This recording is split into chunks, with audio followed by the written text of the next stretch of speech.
Imagine you bump your arm or bruise a muscle. Normally, your body sends in specialized cells to clear the damage and rebuild the soft tissue. But with FOP, instead of repairing that muscle, your cells begin constructing solid bone in its place. This is Fibrodysplasia Ossificans Progressiva. It is a rare condition where the body's repair mechanism builds a second, permanent skeleton inside a living human. This process isn't caused by an outside virus or pathogen. It is a malfunction of the patient's own cellular repair code, which follows a specific set of instructions to turn soft tissue into a permanent internal cage. At birth, the mutation is invisible. Over 90% of infants with FOP appear entirely healthy, masking the genetic error from both parents and doctors. This medical image, figure 1 in the bottom left, shows the primary indicator present at birth, congenital hallux valgus. This is a specific malformation where the big toes are noticeably shortened and turned inward.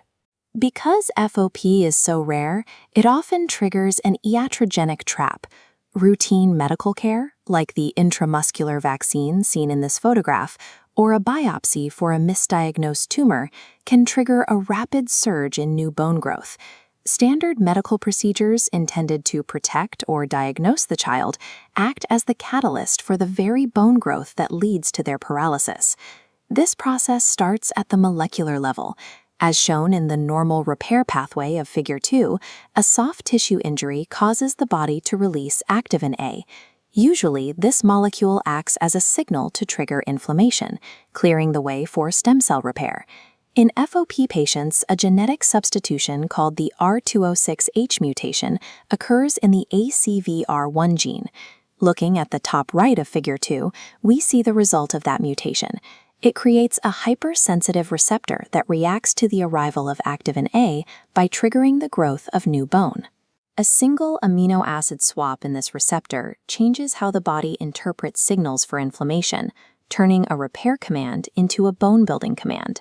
This signal initiates endochondral ossification. This is the exact biological mechanism used by embryos to grow their long bones while in the womb. In the bottom left of Figure 2, you track the transition. Progenitor cells turn red soft tissue into a temporary cartilage scaffold. Moving right, we see the final step.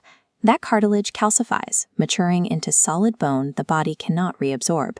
The patient is immobilized as their body reactivates embryonic development codes that should have remained dormant after birth. As Figure 3 shows, flare-ups start in the neck and spine, moving downward. Figure 4 reveals the result. New bone bridges joint spaces, permanently locking the skeleton. This causes thoracic insufficiency syndrome. The fixed rib cage prevents chest expansion, limiting life expectancy to 40 to 56 years.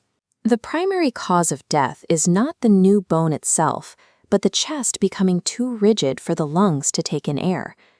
Modern treatments target specific stages of this process.